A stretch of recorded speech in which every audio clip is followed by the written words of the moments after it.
welcome to the Get Fit with Dodell podcast. I am excited to have, for the third time with me today, Dr. Olle Johansson. It is a pleasure to have him on the podcast because he is my go-to resource for learning about how things like 5G and EMF affect our health. He knows and has been around the block and has researched this and has an extensive background in EMF and the study of 5G. We did a podcast on 6G and 7G, these coming Gs that are on their way. So if you missed those first two podcasts, go back and listen to those. I'll have them in a link below this podcast, but definitely pay attention today because we're going to see how things are correlating with the 5G rollout that's happening right now. How does that affect our health? What can we do about it? And also, is there any correlation with what's going on in the world with coronavirus? So Dr. Johansson, thank you for being here. It's a pleasure.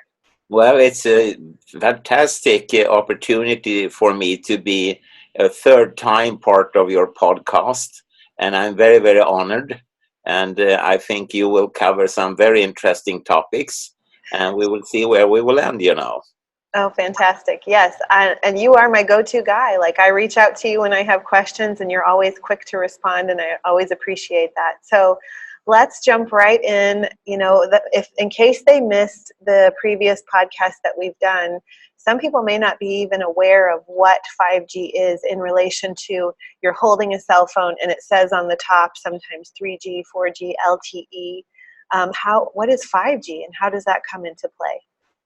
Well, just to summarize it very shortly, 5G networks are, as the previous ones, digital cellular networks in which the service area covered by the providers is divided into small geographic areas called cells, and therefore we call the phones cell phones. Mm-hmm. And of course, with the 5G, you will have other type of frequencies. Here in Sweden, initially, the old 3G and 4G infrastructure will be used initially, meaning that we will have 800 megahertz or 3.5 gigahertz in the countryside.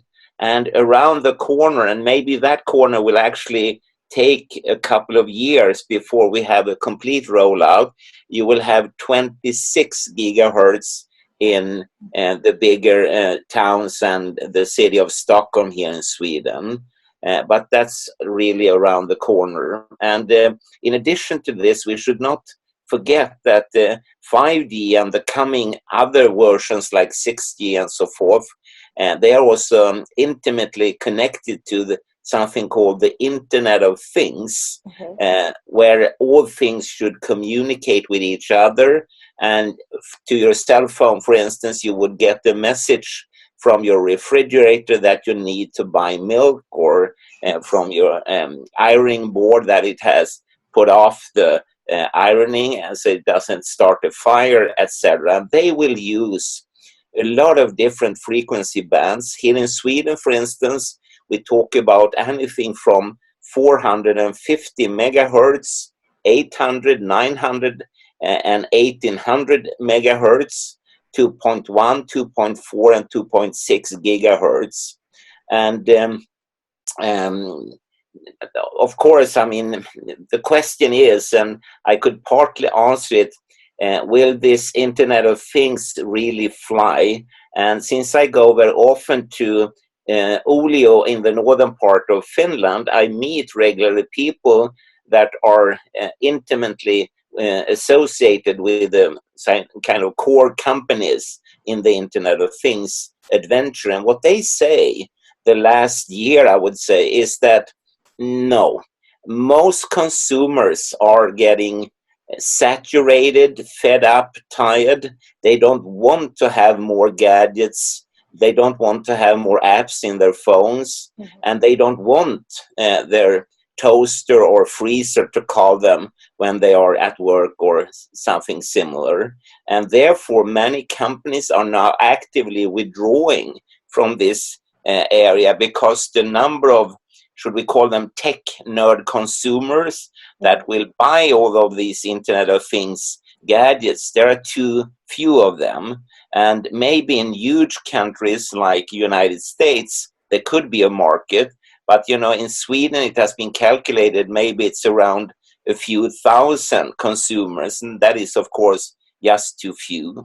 And some things will probably see the daylight of tomorrow, like autonomous vehicles, cars, buses, trains, aircrafts. But it will be slowly introduced into the market. And naturally in Sweden, with its rather harsh weather situation, especially in the northern part of Sweden, as you would find in several parts of the United States, several parts of Canada, etc., it could be technically difficult to have self-driving cars that should communicate with base stations along the road. So it's really a lot of question marks.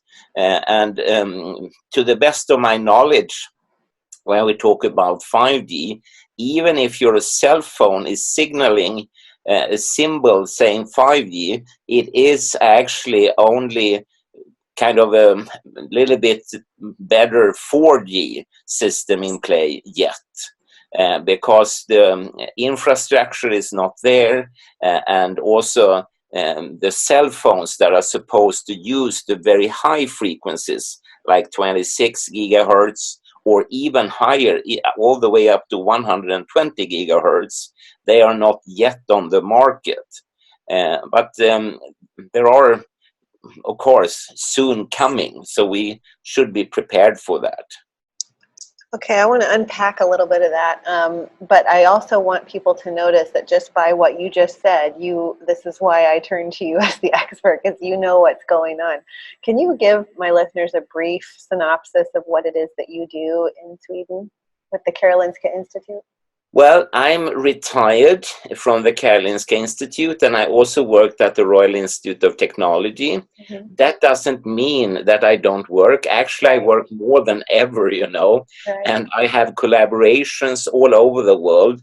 Right today, I have sent back material to a Japanese colleague, and I've communicated with colleagues in the Netherlands, in Greece, in the United States, and so forth. So I'm trying to keep myself active, and I have different arms that I'm interested in. One is, of course, the general question of adverse health and biological effects of artificial electromagnetic fields, exactly the type of signals we were talking about right now, from cell phones, tablets, laptops, baby alarms, smart meters, and whatnot. Mm-hmm. But then I also have, shall we say, more narrow sectors, like the functional impairment, electron hypersensitivity, which I've dealt with in more than 40 years, actually, and it's still very, very important, and there are a number of persons around the world that are reporting specific problems when they are in contact with, for instance, cell phones or low energy light bulbs that are radio frequent. So that interests me a lot. But then also I have even narrower questions like, are there effects, for instance, on plants? There are some very, very interesting studies already presented, and that goes back more than 10 years in time. So there is a pretty steady foundation to stand on, but we want to do more. And also we have the dream, to construct, should we say, a demonstration kit. So if you, for instance, have a public presentation on stage, like a TED Talk, you can then have this kit with you and demonstrate live what will happen when you impact, for instance, a plant with radio frequency energies from cell phone towers or something similar. So we are working on that, and a number of other issues like frequency medicine. Could there be kind of good side effects that could help cells regenerate? As you probably know already, so-called power frequent magnetic fields are used for bone healing, especially in sports medicine and similar. And from a medical point of view, you can always say it's, I would say, abnormal. I mean, bone healing should take its time. But if you are a very, very top athlete, maybe you need to cut down on that time. And then this electromagnetic treatment could be used. And maybe it could also be used for other things like curing cancer or fighting viruses. Everything is possible, I would say, yeah. Fantastic. So to go back and unpack what you had said a little bit about 5G, if you see that on your phone right now, it's more like you're actually getting 4G. Did I hear you say that correctly? Exactly. Yes, exactly. And so these cities that have 5G, have they not like so-called turned it on yet, or is it they're just building the infrastructure to be ready to turn it on, or have some of the cities actually started implementing it? Yeah, I would say both. They are building the infrastructure parallel to using the already existing infrastructure with the base stations, the antenna towers, and so on that has been used for 3G and 4G. And then here in Sweden, for instance, you would have something called 4.5G or 4G plus, and that is the light version of 5G. But of course, soon they will try to use all of these special characters of 5G, like beamforming, phased array antennas, multiple input, multiple output. All of these are technical terms, but it means that the rays will be very concentrated, and they will be able to trace you, follow you when you move around.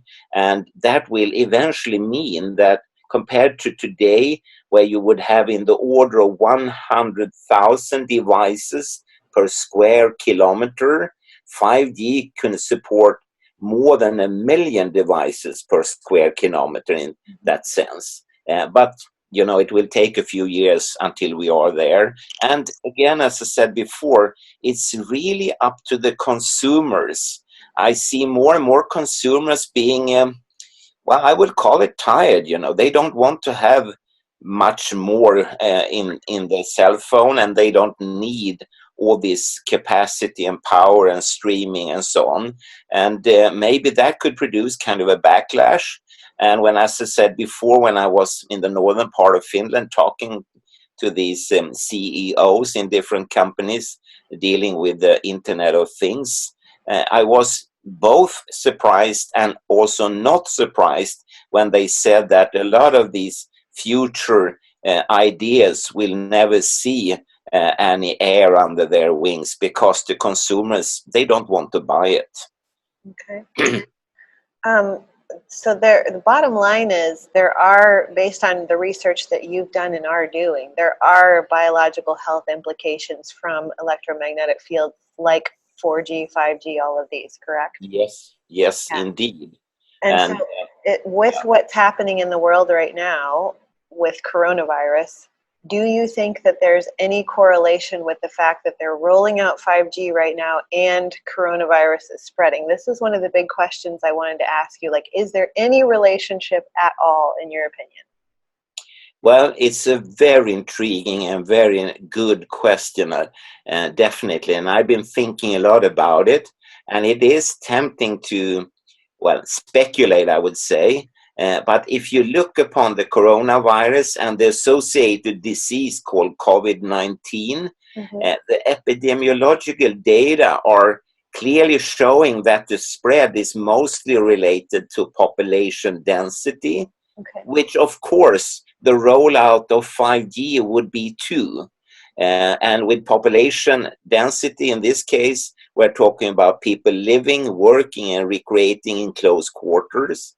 And that is certainly true in large portions of China, Italy, Iran, South Korea, where the infection rates have been the highest.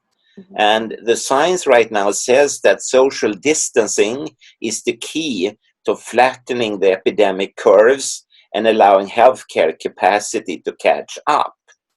So I would kind of say, no, I don't see any clear-cut association between the rollout and the COVID-19 disease.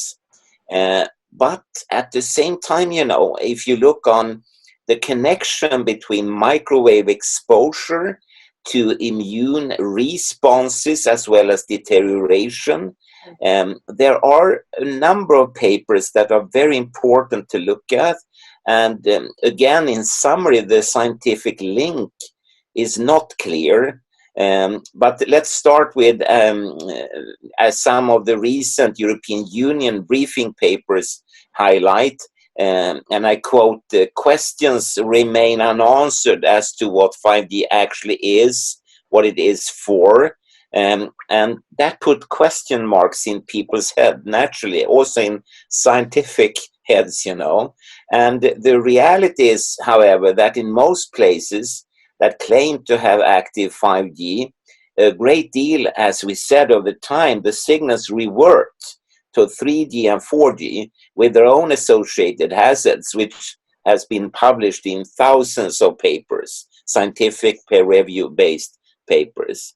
It is also unclear how many in the population actually have 5G compatible devices. Here in Sweden, I would say very, very few persons would have that. So maybe in the order of a few percent. So it is really unclear what the characteristics of exposure actually are in those areas. And as such, it is difficult to assess the potential role of 5G based on only correlations in time and space until the exact exposure metrics are known. So that's one part. The other part, when it comes to effects on immune responses, is that when there is a new virus, like we talk about now, the coronavirus, an infection of first impression, there is no immunity or adaptation possible in individuals or the population as a whole until after the population is exposed in large measure, something the governments and parliaments try to keep down as much as possible. So whether or not people's immune systems are compromised by other diseases, environmental exposures or other stressors is not the determining factor for spread at this early stage in the pandemic. A person's general health is, of course, important as to the degree of incapacity the infection carries, and underlying conditions certainly play a role in severity of the illness and the ability of a person to recover. But if this COVID-19 disease holds true and acts as other epidemics, it will be in the what we call second and third waves that the immune system integrity could play a much more important role in controlling the spread. And don't misunderstand me, make no mistake, this is a serious situation, and I'm actually impressed by my own government and parliament and local businesses and restaurant, coffee shops, cinemas and so on, and all the people in Sweden that do their part, if you call it like that. People are behaving very responsibly, and if they continue doing that, we will, at least in Sweden, manage through this. But I mean, coming back to what you initially started with, that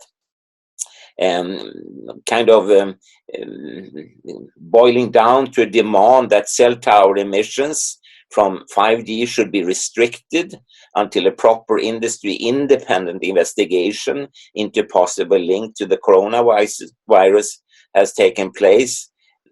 That's I respect that demand, definitely, but from my personal scientific horizon, it is too far-fetched to gain any real momentum today.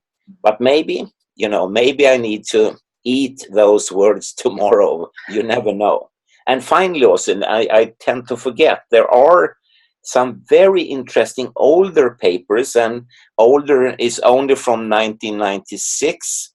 And I'm trying desperately to get hold of a copy of it, but I've just read a summary, short abstract, and that was in the Journal of Environmental Pathology, which documented exposure to frequencies of 50 hertz, not 50 gigahertz, but 50 hertz, like you have in the utility system here in Sweden, and 60 hertz in other countries. And that was shown to induce activation of a certain type of virus called the Epstein-Barr virus and its genome in latently infected human lymphoid cells. And just kind of speculating or putting up an hypothesis, it's not so far-fetched.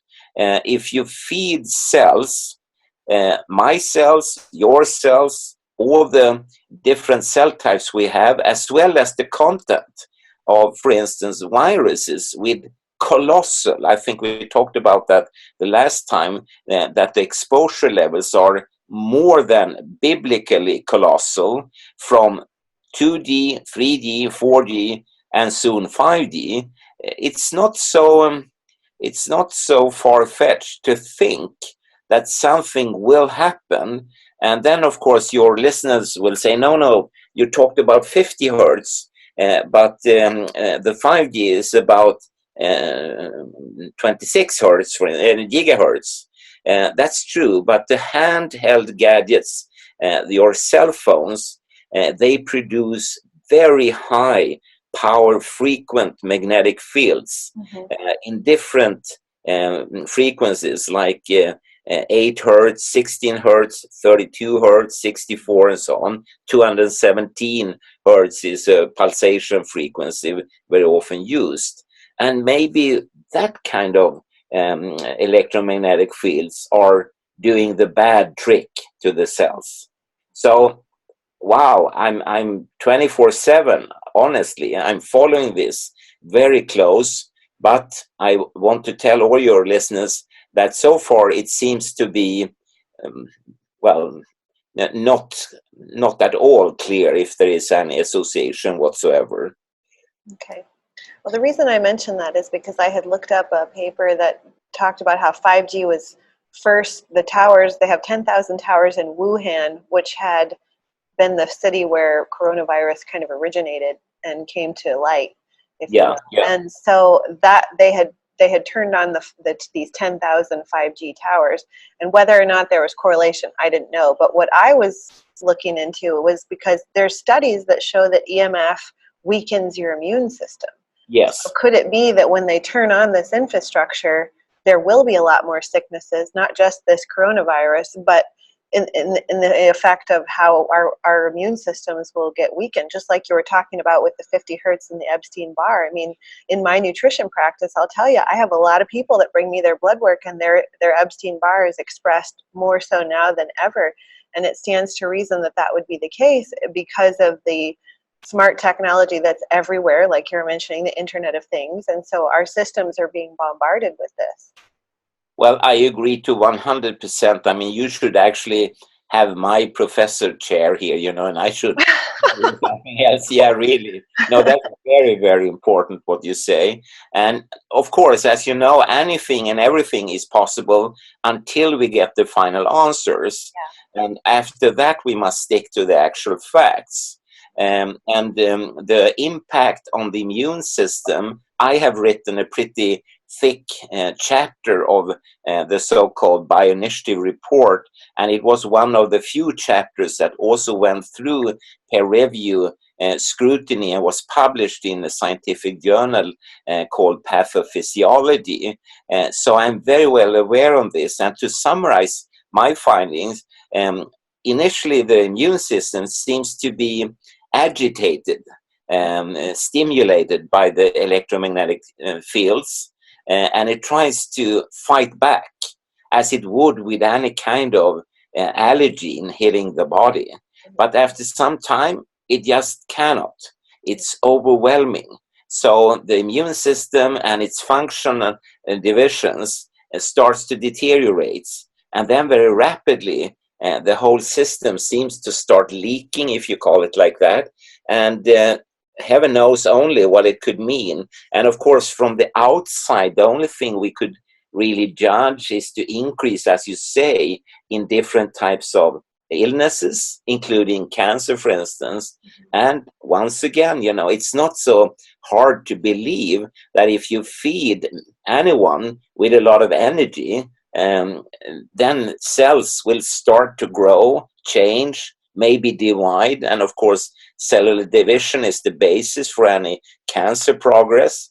And you may also kind of hammer the cells and the repair mechanism inside of cells, again, making the immune system go bananas, more or less, And I've been that for many decades, actually. I'm afraid that we actually don't know what we're doing.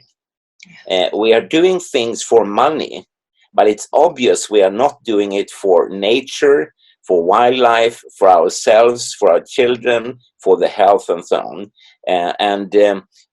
I wouldn't be surprised if I would step out one morning and realize that what is going on, And I used to joke about, for instance, impacts on plant cells, but I've stopped doing it because scientists like myself and others have during the last years shown too much scary results. So I don't think it's right to joke about it any longer. No, and I appreciate that you use the word scary, because to me that's what this continuation of genes, these generations are. It's just, it gets worse, it gets scarier. I don't think people realize how close in proximity they're going to be to these little towers. Can you explain that? The amount of towers that we're going to have when 5G is brought to their city? Yeah, I mean, and the base stations or the antennas are already within, at closest here in Sweden, you can be as close as less than 10 meters away from a base station. And don't forget the very powerful antennas everyone is carrying around, called cell phones, tablets, laptops, and so on. The little rectangle, that's what they call it. Everybody has their little rectangle. Yeah. And that is used also by the operators. They are piggybacking cell phones to jump around. And that will be even much more so with the 5G systems. And for the 5G systems, they could be spaced as close as 50 meters apart. So it would be impossible not to be within the range of them.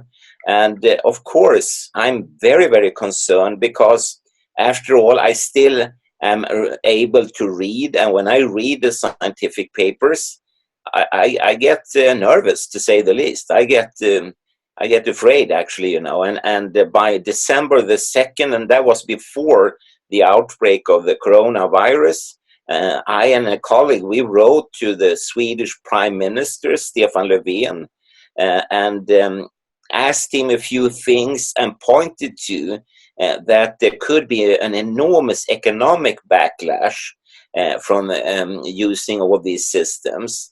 And he answered just a few days ago, or actually he didn't answer, and neither did his co-minister, but it was a kind of a secretary who answered the letter.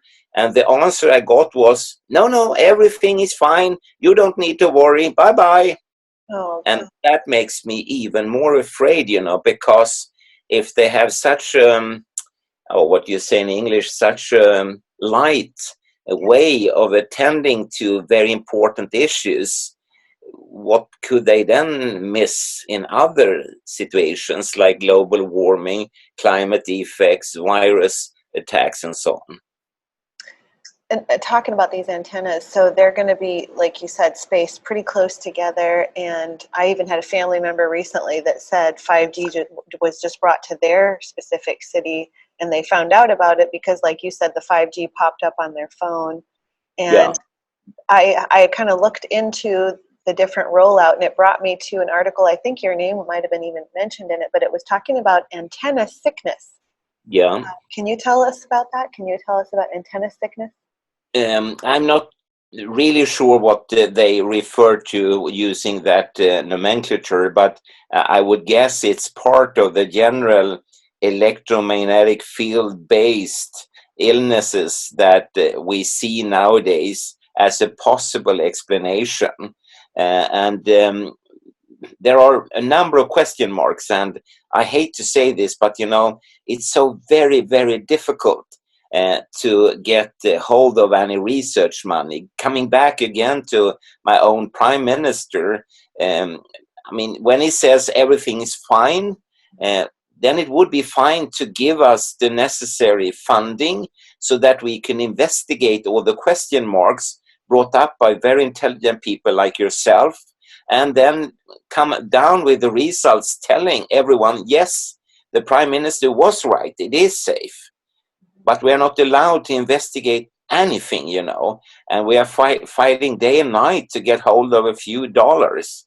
And it's very, very frustrating and stressful not to be able to look at all the very important hypotheses that people bring forward. I just was last Sunday now at a meeting here in Stockholm with one man, and I think it was like 15 women, and wow, they had so good questions and so very important observations and very good ideas to attack these questions. And I had to repeat myself over and over again and say, yes, this is good, this is important, but we don't have any money to investigate this for. And that's extremely stressful. So with the antenna sickness, maybe there's some symptoms people could watch out for, because governments aren't really saying, or townships aren't really saying, oh, here's 5G, welcome to 5G. It's just like being turned on, or it's just being brought in. And so are there things that people could watch for in their own health and in the health of the environment to see when it's there? Definitely, but again, if there are scientists listening to your podcast, it's important to remember that what I'm going to say does not really lie on a firm ground, on a firm basis.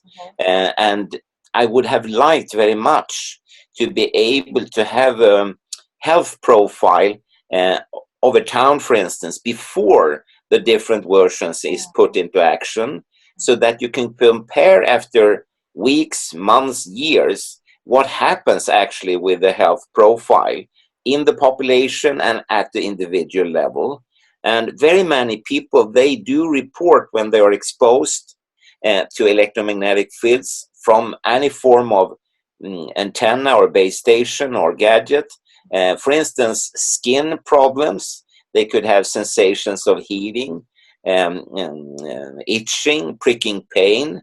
They could even have visible changes like reddening of the skin. They have heart palpitations. They may have issues with concentration and short-term memory. And there we have a very firm basis, because scientists have shown in animal experiments that that is exactly what will happen when you, for instance, expose rats to the Bluetooth signal types at 2.45 gigahertz and only for 45 minutes at levels that are supposed to be safe. And then the rats, when they should be problem solving, they start making out the solutions less well, based upon that they get a decreased concentration capacity and a decreased short-term memory. And if you jump from the rats to human beings, that may be the reason why some countries the last years have started to very actively ban these gadgets, for instance, in schools and preschools, particularly countries like Nigeria, Uganda, the Solomon Islands, Indonesia, and of course, China. China is very actively banning this. And as you know, if you kind of look upon China as a business model, they have a very simple business model. They just want to buy it all. They want to buy Africa, and they have nearly done it. They want to buy Europe, United States, and so on. And to be able to do that, they of course need the very best students and pupils that will be taught and grow up into the very best and excellent engineers or business people or bankers or so on. So that could be the simple explanation for this. Unfortunately, we do not see any such bans, for instance, in Sweden.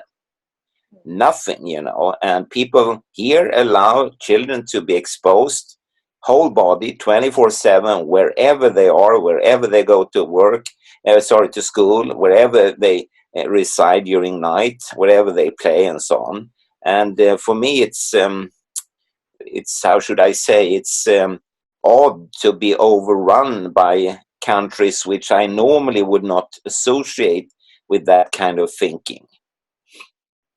Unbelievable. Like, I feel like, man, we should do a GoFundMe page for you, like to get people to fund this research, that they would just, if we could just get like one study, like you said, one city before they turn on 5G, and then the same city after. I mean, I think what you're saying is so important. I wish we could get that going.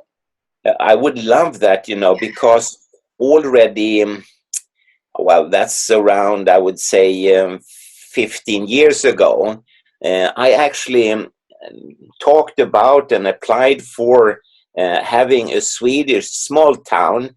Sweden is a very small country, only 10 million people live here. So most towns here, they would be like 5,000 or 10,000 or 15,000 persons living there. And we said, let's take a very small town and look at everyone living there, and we would then refer to them as normal, healthy volunteers, both sexes, different ages, and then we would make like a health profile, and we would go in the other direction.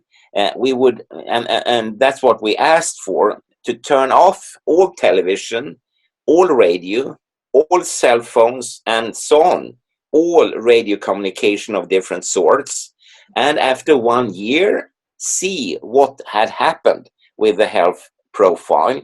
And our hypothesis, our working hypothesis, was of course that you would see an increase in health parameters. People would get more healthy, because I have this hunch that nowadays people are not perfectly well. I very often hear people, for instance, here in Stockholm, talk about that at the end of every working day, they have like a headache. Yeah. And that's not normal, That's a signal that something is wrong. And it could be stress. It could be other things, of course, like chemicals. But leaning towards the scientific publications, there are a number of papers pointing to that exposure to, for instance, power frequent magnetic fields, and the strongest source in our society is cell phones and similar gadgets when it comes to power frequency fields. And when you expose volunteers, they will report headaches, they will report problems with nighttime sleep, the stage 4, the so-called rapid eye movement sleep or dream sleep, is completely gone, actually. And that's the only portion of our nighttime sleep when our cells are supposed to repair themselves. So it's a downhill journey from that point of view. And I say again, when people talk about headaches, I say, no, that is not a sort of normal situation. That's a warning signal, and you have to think very hard about what's going on. Well, to summarize the story, it turned out we were not allowed to do this experiment. We were not allowed to try to increase the health parameters to a better level here in Sweden, which for me, again, well, it's odd to say the least, It's very odd.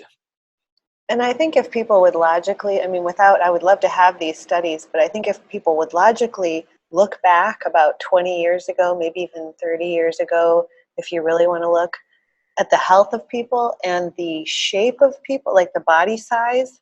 Yeah. People have gotten more obese, they've gotten sicker. I deal with more chronic autoimmune issues now than I did when I first was doing nutrition about 15 years ago.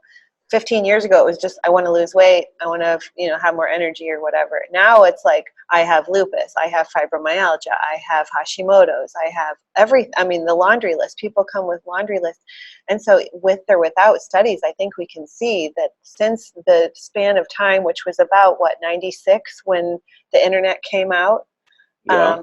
and since that span of time, we have seen a huge increase in health implications. And so I just want people to be aware of that. Yeah, I love the expression laundry list. Yeah. Because, no, really, that's what it's all about, And when I, for instance, I'm invited to someone to come to dinner or coffee or something, and we very often start talking about, like in a home, in a school, or at the workplace, what is natural and what is artificial.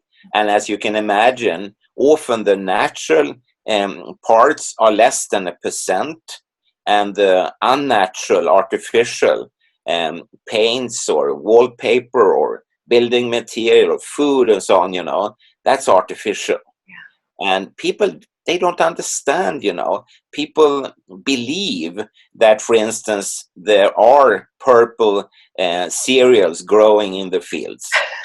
Yeah, they believe that Coke and similar soft drinks are better than water, etc. I mean, people are just crazy here in Sweden, and they need to be taught, and they need to do their laundry list, I would say, Mm-hmm. Sorry about that. I had some sort of phone call coming in. Oh, that's all right. I'm glad you brought up the food system, and I'm glad you brought up like the artificial chemical exposure that we're around, because I think, it does have to do with, we have created an artificial living environment, whether it's the technology or whether it's the materials we use. And so do you feel like part of getting back to nature can be part of our healing? Like, how do you feel about grounding, like people that walk barefoot outside or sleeping on grounding mats? What do you think about that? Well, there are some very interesting studies by Clint Oberyn. I think he's active in San Francisco in California. And it definitely points to, and there are other scientists as well, that grounding could be very helpful. But to start at the larger scale, I'm very much for a natural lifestyle. And I see that, for instance, building biologists very often comes back to the notion that we need to, well, you can say take steps backwards, actually, and remove a lot of these artificial materials, because after all, they do expose you also to a lot of chemicals, many of which are, for instance, cancer classified. So you should be cautious what you eat, drink, and what you expose yourselves to in the workplace, in your home, in the form of furniture and decorations and glue and paint and whatnot. And that's very important. And of course also in schools. And I think there are more and more persons that realize this. And for instance, I mentioned early in the program here that I have a collaboration with a colleague in Japan, and we have looked at electron hypersensitivity, and there is quite a number of persons that are electron hypersensitive that are also chemically oversensitive. So it seems to partly go hand in hand, which would make sense, because if your immune system, due to some exposure or a combination of several exposures, starts to leak, well, then of course all kind of external exposures will have an impact at the cellular level. So it makes perfect sense from that point of view. Again, we have tried to launch different research projects, but the ones we have been able to do, they are pretty small. And your idea to have some kind of a crowdfunding, I think that could be launched in quite a big scale, because not only I, but also other scientists, they are not rolling their thumbs, but they don't have the possibility to really do what people are asking them to do. And it's a wide gap between the citizens and the consumers and the political level in science nowadays. And maybe this corona outbreak will make people more prone to listen to the everyday human being, hopefully, and maybe we can have other types of research projects being launched in the future, because there is a need.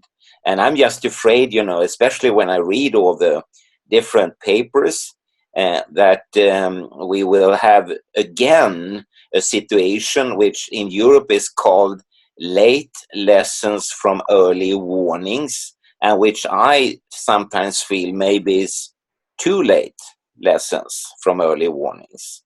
I'm very concerned about that, very. Well, we mentioned now some things that people can do, like the grounding, and also, mitigating your unnatural environment, trying to get more natural things. But let's talk about some real life solutions that people can do, because unfortunately 5G is not going to be stopped. Like, it's going to roll out, it's going to happen. As much as we would like it not to, it's going to happen. So we need some real life solutions of what we can do. Now, in my case, one suggestion I can give, and I think I've even heard you mention this before, is turn off your cell phone when you're not using it. Like, I have it on because I'm using it to use my hotspot to talk to you right now. But if I'm not using it, I turn it off. I turn it on airplane mode. Yeah. Because I don't need that extra little signaler. Like you said, if 5G is going to use my phone as an antenna to bounce off to somebody else's phone, even when I'm not using my phone, I don't want any part of that. So I'm going to turn it off. And the same reason why I don't have Wi-Fi in my home. I have to leave and go out to here, which is my office, to get Wi-Fi so I can use the internet to talk to people. So, but what are some other things people can start to think about now as I thought a lot about that, and I would start to say, look upon yourself like in a mirror, and if you don't like really what you see, invest time into pieces of a healthy cake, meaning, for instance, exercise. A lot of people, they drive too much in their car instead of walking. I love personally walking, You can set me off in any direction. And I would just continue. I love it, And in spite of being actually old and not that movable any longer, but I still love it, And other types of exercises, whatever, that suits you and your body. Then, of course, food and drink. Extremely important.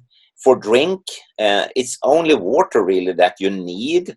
And you can, of course, treat yourself to a cup of coffee or a cup of tea or something, but avoid all soft drinks containing natural or artificial sweeteners.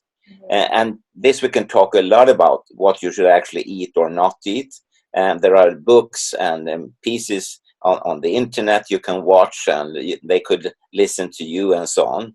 And then when it comes to exposures, I would run through, maybe use the help for an hour or two with a building biologist that are good on the natural materials that you would find in a sort of ideal home, and identify what you maybe could get rid of. And finally, when it comes to physical exposures, I always tell people, take everything you have in your home and ask yourself the simple questions. Do I and my family need to brush our teeth with electric toothbrushes? Or could we use an ordinary old-fashioned? Do I have to use various kitchenware that are electric, or could I do it by hand, or ask some of the children or my husband or someone to do it? And go through everything. And then it would also boil down to the questions, do I have to, and my children, do they have to spend hour after hour after hour surfing the internet, streaming videos, or could I just kick them out together with their family dog for a long walk instead? And it's really a matter of adult responsibility. There are no sort of magic solutions. You cannot buy a pill and eat it and then everything will be fixed. You have to actively force yourself. And I tell you, I'm not beautifully looking at all, but I'm struggling, to lose weight and trim my body. Because when I do, after a real long walk, I feel so good. It's such a nice experience, both mentally as well as physically. And in the beginning, it's hard to force yourself out into the rain or something. But maybe if people have a neighbor. I have a number of neighbors, and maybe one or two of them would have a dog. You can borrow it and walk it, or something else, that will actively force you out day after day after day. Or help old people. Maybe they need help to go to the grocery store. You can do it for them, and suddenly you have 15 minutes of exercise again, and it would add up and add up, and I'm also slightly diabetic, and I shouldn't tell you this in public maybe, but the last time I came to the nurse, the diabetes nurse, she was extremely impressed because I had lowered the long-term blood sugar levels tremendously well without even understanding it myself, just by watching what I eat, what I drink, and the hours exercising. If you have a good combination, it will pay off. And of course, give up smoking, drugs of other types, excess alcohol, etc., etc. That comes equally natural. I love your philosophy of one less, like go through your house and find like one less thing that's a source of EMF for you that you don't really need. There's another way. And in fact, again, if people will rewind their life about 20 or 30 years ago, we did a lot with a landline and an answering machine. We did a lot with just a regular toothbrush. We vacuumed our own homes. We didn't have a Roomba. We washed our own car. We didn't have like these fancy car washes, like if people will just rewind a little bit and live as though we actually use our body and move with our body to get things done. And then we separate ourselves from technology. Like my big thing is I go through my house and I unplug everything if I'm not using it. The lamps are unplugged. The coffee maker's unplugged when I'm not using it, because even if they're plugged in, they're giving off radiation. And so just little things like that, if, like what you were saying, one less exposure can actually help your body. And especially in a time of crisis like this, if we can one less exposure our body to something that weakens our immune system, then how much more can we get through this public health issue and not get coronavirus just because we're keeping our immune system amped up. So I love, and walking, like you mentioned, walking. Oh my gosh, like walking is a functional aspect of human life. And to do it and enjoy it and not take the little rectangle with you, but leave it home and actually just walk with nothing in your hands, nothing in your pocket. You will be amazed at, like he said, how good you feel when you do that. Yeah, indeed. I know that's a very, very good summary of the whole situation. And, when I was a kid, I grew up living in a very, very economically poor situation.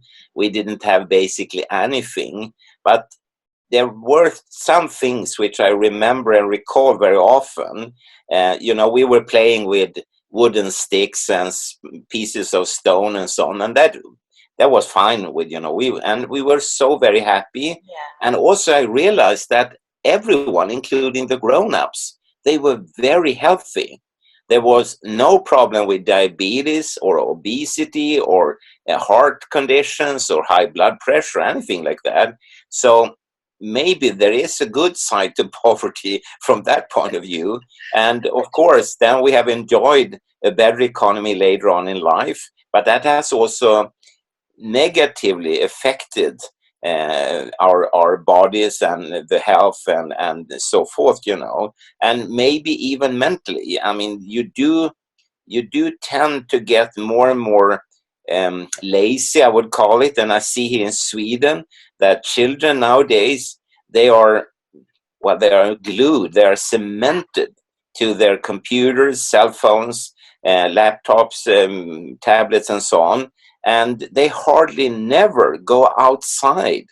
And I have a lot of relatives that have children in different ages, and they could call me, and in the phone, their mothers or fathers, they would cry and say, "Please, Olle, tell us, what should we do?" And then, of course, I always answer them and say, hey, that's not the problem. You are the adult in the room. Yeah. And as far as I understand, you actually pay the bills to the operators. So if you stop doing it, then the kids must go outside, So don't be afraid to be adults. Yeah. And I think we need to redefine what life is really all about. And if you don't like walking as I do, maybe you like swimming or bicycling, or, well, there are so many things you can do. And as I say, the young people I meet that are actively engaged in some sports, for instance, well, they do look much better and they behave in another way. And to me, they also seem to be much more awake. And that has been debated a lot in Sweden the last years. And there are some very, very good experts here pointing to that the physical exercise is not only good for your body, but primarily for your brain. And since I'm a neuroscientist, I applaud that. I do too. I mean, it doesn't, like you said, it doesn't have to be anything extreme, just walking No. or swimming Yeah. or, gardening, anything that makes you move your body. I mean, you even mentioned going grocery shopping for an Yeah. elderly person. I mean, Yeah. you can get, if you're tracking your steps with a little pedometer, I've gotten like 2,000 steps walking around a grocery store before. So, I mean, you can add it up. No, these are just real life things that people can do. And that's what I appreciate. Now, I had a few other questions I wanted to throw at you that are just kind of off the wall random questions. But people with tattoos, are they more at risk for 5G because the tattoo ink has heavy metals in the body now? Oh, that's also a very fresh hypothesis, and I wish I had an answer. I've tried actually to locate some kind of research having been done on this, but I have failed, so I don't know, honestly. Okay.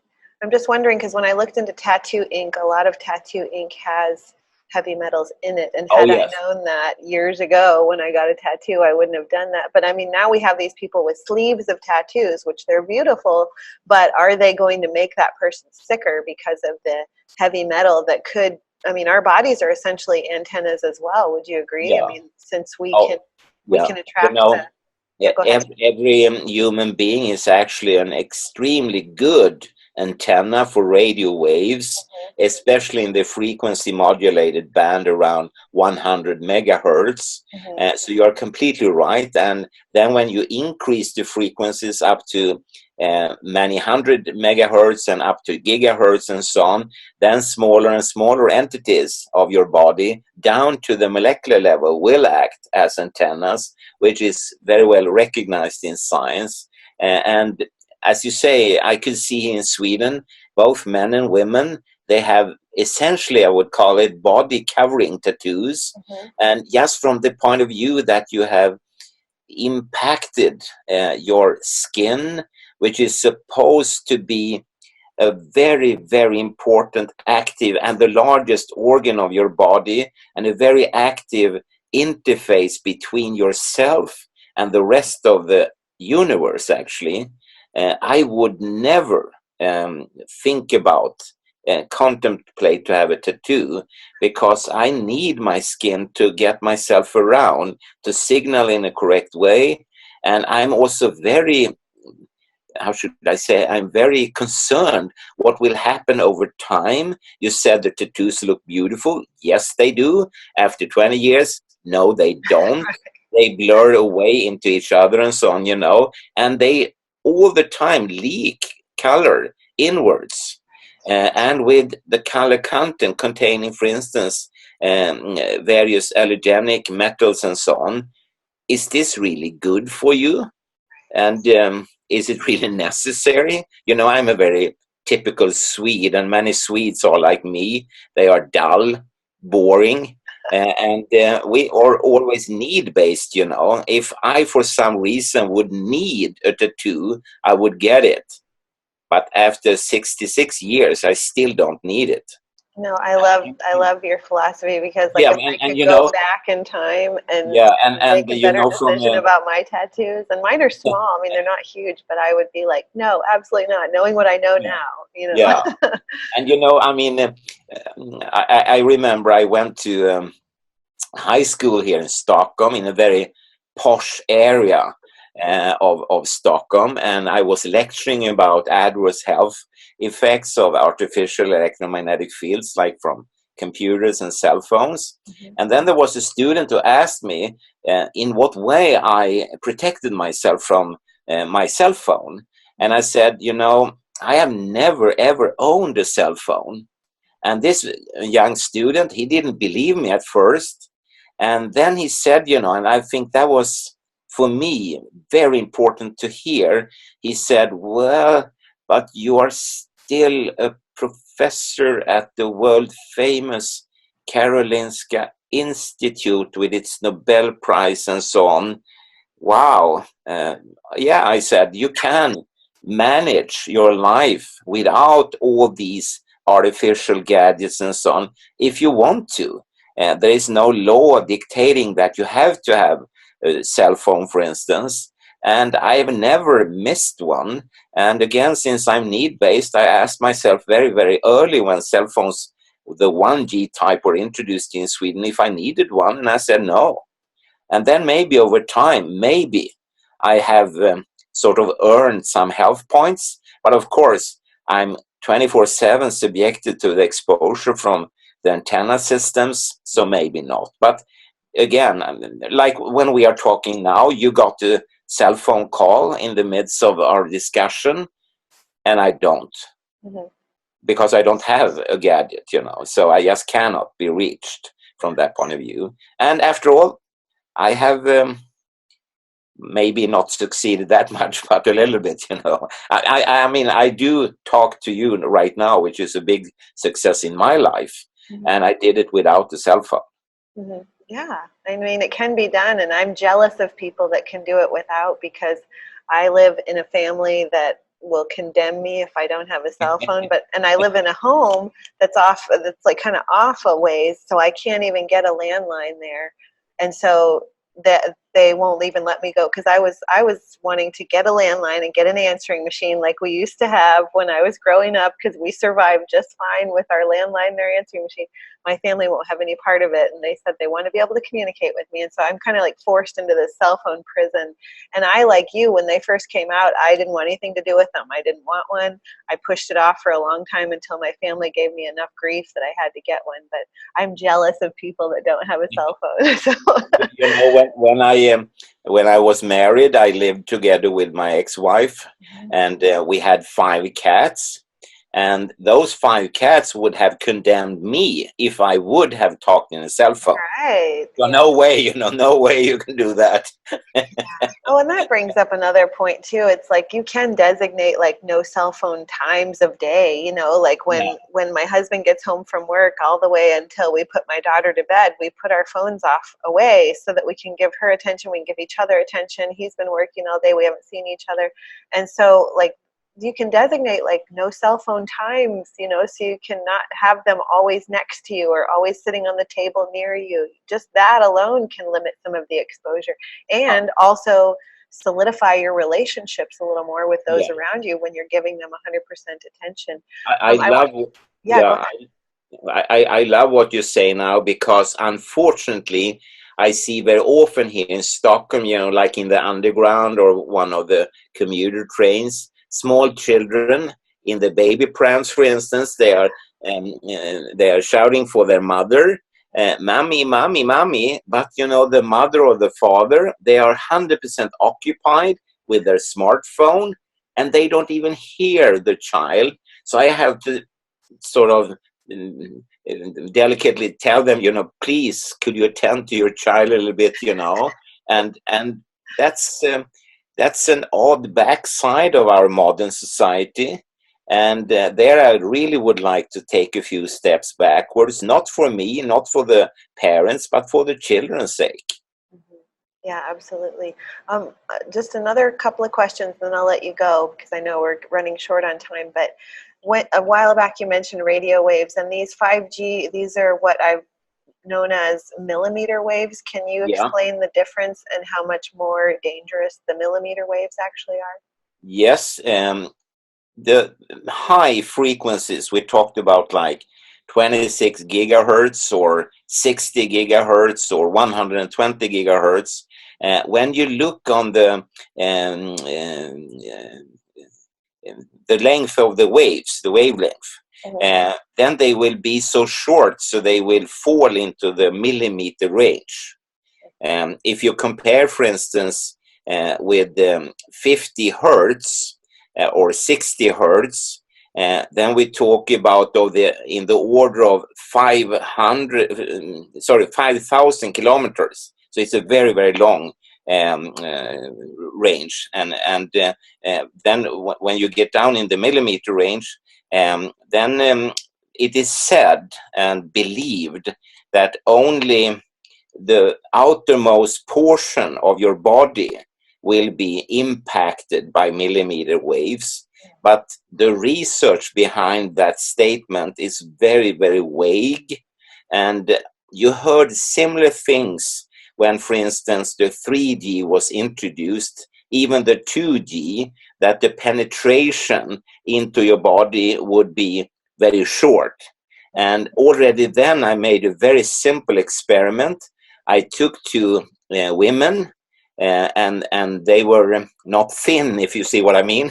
And they had quite a number of pounds on them. And then I took a cell phone and placed it in between the women, and they hugged each other, really pressed all the bodies all tight around the cell phone.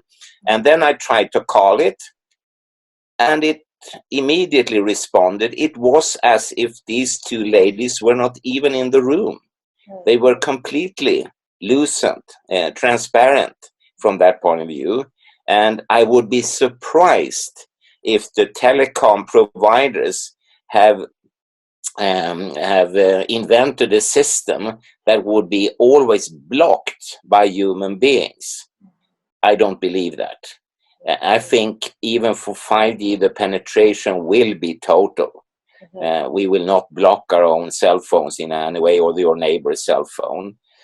So that's my take on this. And regardless, an energy transfer to the outermost layers will be higher. Yes, I agree with that. But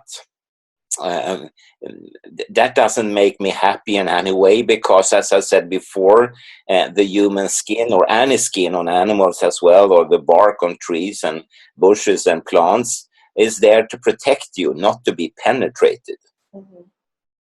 Yeah, that's it. Bottom line is it's much more dangerous. Each generation gets more and more dangerous to our health. And so people, I hope that this podcast has enlightened them to be aware of that and to start to do what they can to mitigate the exposure that is coming. And it is real. And it is, like, as if the term that you use, scary, because we don't know what's about to happen to our health. So do everything that you can to take control of your health and mitigate this EMF exposure as much as possible.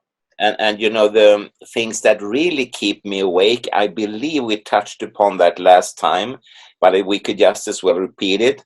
And that's, of course, impacts on something we never really think about. When I ask people here in the Stockholm Underground or in the buses, you know, I ask them, if we count all the cells in your body, all the nerve cells, all the connective tissue cells, the bone cells, the blood cells, the immune cells, the muscle cells, and so on. And when we have counted all the cells, more than 90% will be bacteria. And philosophically, that's very interesting, because you can ask yourself, who am I actually? Am I the collection of nerve cells or muscle cells, or am I the whole society of bacteria? And then we move to science, and 2017, and that has been replicated by other groups as well. A scientist, Tahiri, and his co-workers, they demonstrated that when they exposed bacteria, normal bacteria that you and I have on us right now and in us right now, and they exposed them either to the second generation 2G cell phone radiation or to a Wi-Fi router radiation, nothing really happened to the bacteria apart from one thing that really keeps me awake. namely they became antibiotic resistant. The same year, 2017, the G20 countries had a special meeting in Europe only about the fact that more than 33,000 Europeans are put to an too early death because of antibiotic resistance in healthcare. And it was said that by 2050, it would be more than 10 million people dying prematurely every year because of the same reason. The G20 countries and Tahiri and his co-workers didn't know about each other. If we blend them together, then the 10 million people could easily be 7.6 billion people. And that keeps me awake, And I'm trying to alert, I've sent the last weeks a number of letters to journalists, to reporters, to politicians, to civil servants, and so on, and just saying, please, take this, read it, and you don't need to answer me, just do something. And so far, I haven't seen any form of reaction whatsoever. Nothing. And in spite of that, for instance, I wrote to a very well-known Swedish TV presenter who had like 20-25 minutes in a television program about antibiotic resistance. And I wrote him and said, hey, maybe there is an explanation why it's so rapidly increasing. But he never came back. He never responded. He never did a program about nothing. No, because it's like once somebody's vested in something and they're, I don't want to give up my cell phone. I don't want to turn off my Wi-Fi. I want to pretend like I don't see any of this and that it's not affecting me. But the fact of the matter is it is, and science proves it, and here's a scientist telling you that it does. And so, just to this last question I had, I want you to tell the listeners, like in some sort of layman's terms, how if you can identify how 5G acts as something they would understand, like the frequency that we're going to be exposed to is equal to what? Like as if they put their head in a microwave oven, or because they can't feel it, they can't see it turn on. If they could see the waves coming off of their Wi-Fi router, they would be so appalled. But if you could equate to the strength level of something in our environment that they could understand, that would be great.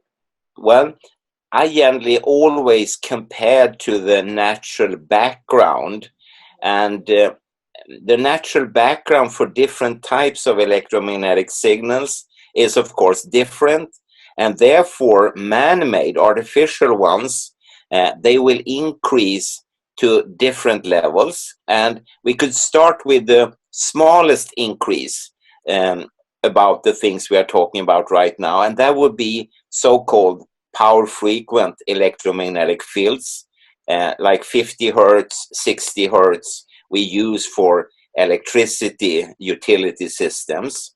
And compared to the natural background, because there are 50 hertz fields in the natural background, the increase that is man-made is only 100 million times. And that's the smallest. If we go to, for instance, 2G, 3G, 4G systems for cell phone communication, the maximally allowed increase is in the order of a quintillion times. That's a 1 with 18 zeros behind. For many other systems that we use, the increase compared to natural background is much higher than that. Yeah, Just imagine for a second, that for instance, the outdoor temperature would rise until tomorrow a quintillion times. Then not only Stockholm would melt and Sweden, but the entire planet. Oh, wow. No, that's a really good analogy, because that gives people an idea of the amount of mass quantity that we're exposed to, as opposed to what the human body was supposed to be exposed to. And for many elderly people, you don't need to be that old.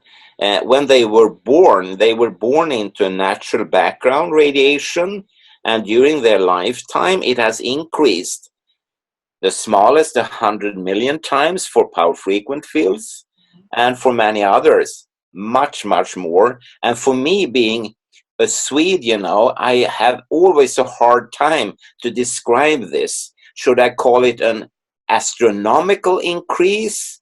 Or should I talk about a colossal increase? Or is it a biblical increase? And when I read the Bible, I have a hard time to find any catastrophe that is equal to this kind of exposure levels. Yeah, I agree with you. Yeah, I'm kind of jealous. I think I wish I were a Swede, because you're not dull. You're just simple, and you get what you need when you need it. And that's how we all need to look at life, is just like simplify your life. If you don't need all these gadgets and you don't need all this high-powered Wi-Fi in your house, then turn it off or get rid of it, whatever. Like, or even simpler, don't even buy it at the first place. Yeah. And you shouldn't compare countries, because all countries have their ups and downs and their advantages and disadvantages and so on. And I love meeting people all over the world. They are so very nice and intelligent and generous. But sometimes I do feel Sweden is not that bad, and especially now, because the reaction, as I said before, to this COVID-19 and coronavirus is very sort of low key. People do take all the responsibility on board, but there is no panic. There are no exaggerations, nothing like that. And you are left as an adult citizen to behave in an adult way. And people do. I mean, the streets and the underground and so on, they are not empty, but there is much less people using it, because the government has asked people, please try to stay indoors. Do not visit your elderly, especially not if you feel ill in some way. And please behave in an adult way. And people do, And I read, and of course that's the mass media picture, but I read from other countries that the situation is much more tuned up, and people seem to react in a much more panical way. And sometimes it's good to be a dull and boring Swede, Yeah, and not going to every store trying to find toilet paper, right? Well, I mean, all the stores here, they have toilet paper, because people don't panic buy them, and they have food and pasta and whatnot. And so it's no big deal, And I mean, I've been out, and I'm elderly, I'm diabetic, so I should sort of watch out. But I've been out every day since the end of December, many times every day, often for a long period. And I will go to any restaurant or coffee shop or bowling alley or whatever, So my life is very little different. And the only thing is that, as I said before, there are somewhat fewer people out there, but that's about it. So. No, that's awesome. I love to hear from someone who leads a simple life and has real life strategies to get through this life, because we're all in it together, but we have something to offer each other too. So, Dr. Johansson, you've been so kind and generous with your time, but I won't take up any more of it. Oh, that's all right. If people want to look up some stuff to learn more about you, or even, I don't know if you allow people to get in touch with you, and ask questions, how would they do that, or can they? Of course I allow that, and I could send them like a very short summary of my CV, for instance. I have different scientific publications. I have more layman commentaries that are easier to read if you're not a scientist yourself. So there's a number of things I could help people with. And the simplest thing would probably, I don't know, could they write to you and you send questions to me, or do you have? Absolutely. And also, whatever studies and publications you want me to list, I can put them down below this podcast so they can click on those too. So. Okay, very good, very good. That's very good, Okay. Any websites you would recommend them checking out?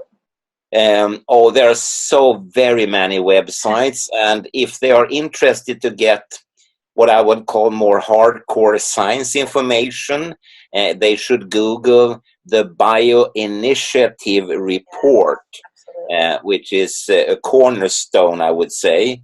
And it's very easy to use because you would find it on the internet, and it's divided into chapters, and they are self-explanatory.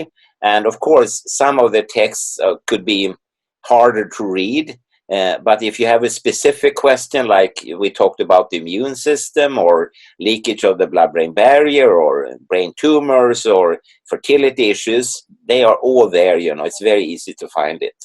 Yeah, I do recommend that as well. Well, thank you so much. And I can't wait to do this again, because we will, because I just really enjoy talking to you. So, well, all right. Good luck. Yeah, I'll let you go, but we'll be in touch again. Yeah, and good luck with your family. And you are definitely doing the right thing. And as you said, sometimes to simplify things is very important. Yes. And I see over and over again the last 25 years, and particularly the last 5 to 10 years, that very big investigations in the general population, for instance, within the European Union, points to that people like to have a good life. They don't crave very much when it really comes down to details. And above all, they want to communicate. They want to meet. They want to have a cup of coffee and talk and maybe compare babies in between, or dogs or cats or whatever, and just have a social interaction. And therefore, this corona outbreak is a little bit grim from that point of view, because we are supposed to not be too close to each other. But as I say, in the underground in Stockholm, people do have voices. You can scream to each other. So that's all right, That's awesome. Thank you so much, Dr. Well, thank you very much. I will look forward to talking with you again soon. Well, the same. Thank you very much. Okay. Be safe, and we'll be in touch. Yeah, thank you. Bye-bye then. Okay, bye-bye.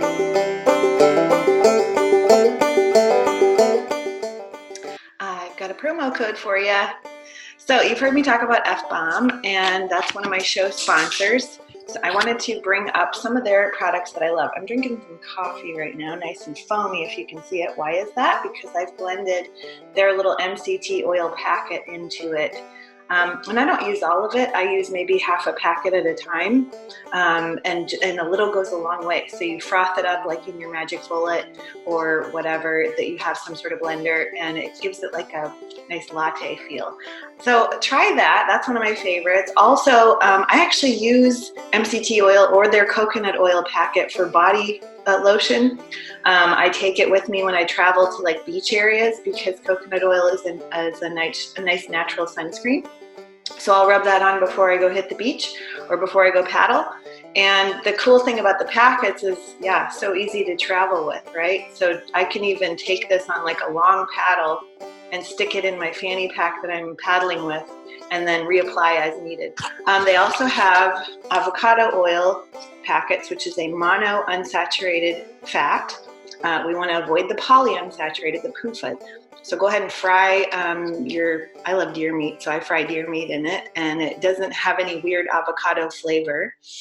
So it's just a nice natural oil to fry in. So they have packets of that. I like to travel with these in our camper. We go camping and I want to fry something, I'll just grab a few of these and throw them in the camper. Makes it quick and easy. Okay, and this is one of their newer products, which is a salt and pepper pork stick. Okay, so don't have to fear eating this kind of pork, because there's no antibiotics. It's a good quality, no added hormones, no nitrates. So they have just the convenience of these pork sticks to take on the go with you. Stick it in your purse, have a quick snack. Have an orange and a pork stick, and you're out and you're on your way. It makes life really easy to have that midday snack when you're kind of hungry for something. Really good macronutrients in this as well, and no artificial ingredients, low carb if you're interested in that. I just like the convenience of them. My daughter who's now 5, she loves these, and my picky husband loves these as well. So for picky eaters, it's great. So I just wanted to show you some of those products. If you want to get some, go to dropinfbomb.com and use my code GETFIT. That'll save you 10% on your purchase. That's GETFIT. And yeah, I think you'll really like it. And I like to share things with you that I myself use. So thanks for watching.